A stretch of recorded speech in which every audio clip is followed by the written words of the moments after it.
You know, hunting in areas that you enjoy, or, you know, I hear stories about with deer hunters and so on, they return to places that they hunted with their grandfather or their father and so forth. And I think that there's a, you know, therapeutic element there. And if you have an area that you know well and you enjoy, you know, that can make your time that much more, you know, special. Because not only are you in the moment of the particular hunt, you know, that you're in the process of, but you're also maybe reliving some memories, you know, that you may have had in the past, whether it be with you and a good friend or a relative or so on and so forth. So, you know, there's a lot of windshield time working for the Ruffed Grouse Society as a regional director, and there are some places where the highways converge, if you will, on the route back home. And, you know, areas like this, I always try to make time to go to.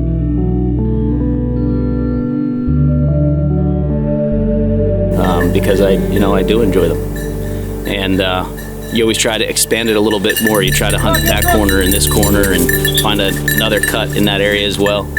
And grow your encyclopedia of areas, you know, your Rolodex of hunting cover.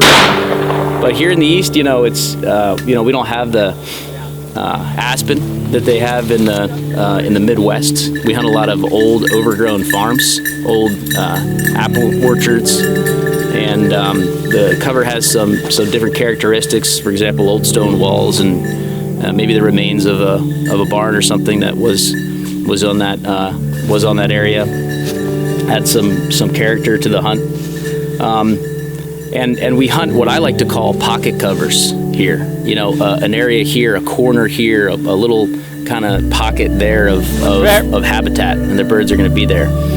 And oftentimes those areas can be so consistent because the birds don't want to leave. They want to be in that little area of habitat.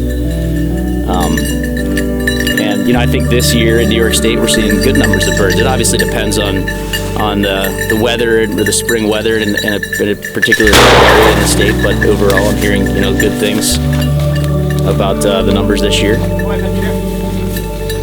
And I think it's going to be a good year.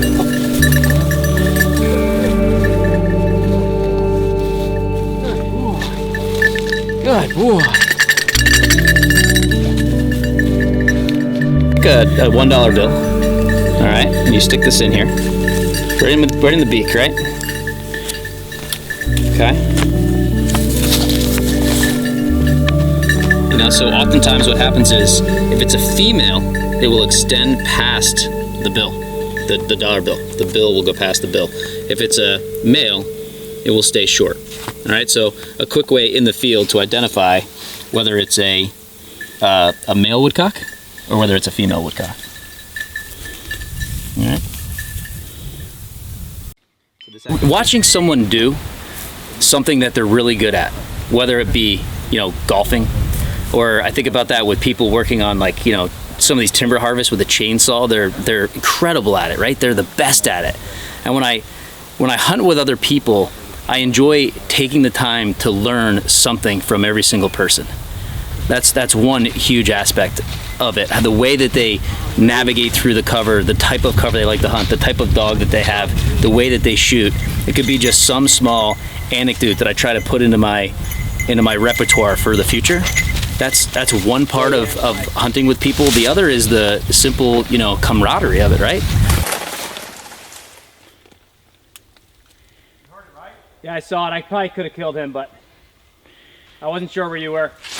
Because, you know, I always say that the fall is the prime real estate on our calendars. And so the time that you have to spend afield with those folks is the best. It kind of is everything, because you are having fun and you are, you know, harvesting some birds and putting some food on the table, but you're also creating memories.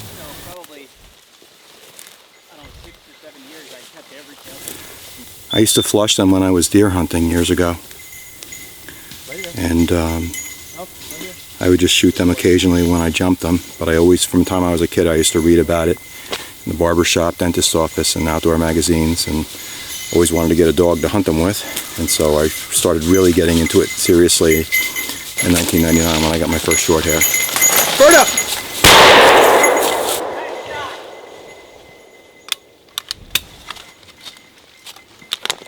My name is Perry Massotti. I'm from Gardner, New York, and I grouse hunt as much as I can. Come. There you go.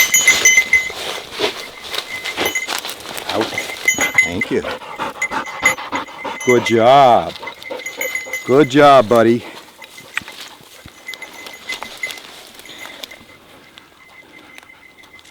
Let's see what we got here. Well, we got 2 marks there, right? This is, I find this to be one of the absolute pleasures of my life right now. So, wonderful. And every one of these is a treasure, truly. You know, because it's such a difficult bird, you know, it's like quality over quantity. It's like, you know, if you take a guy out and he hunts for 3 days and he doesn't shoot a grouse, and then finally comes out and the moon and the stars all come together and he kills his bird, it's that much more rewarding. And they're wild birds, you know, in an era of instant satisfaction where a guy can go down to a preserve and he can put out 30 pheasants and he can, you know, shoot 25 of them with his dog. You know, because they're wild birds. You know, I think that makes the appeal even sweeter. Put the time in and you'll be rewarded. But you know, that's the appeal to me. And I'd like to show that to other people. I'd like to have other people see that, and I think once they get it and they put the time in, they see how rewarding that is, then I think that it's for them. Because I talk to guys that aren't grouse hunters, and maybe they don't have the time to do it, or maybe they just never have been exposed to it. But you know, I'll use the term. I'll say to them, you know, you're a grouse hunter. You're the most dedicated grouse hunter that I know. You just don't know it yet because you haven't had a chance to go out and do it. And I think that it's our responsibility to get those folks in the woods and show them what we enjoy.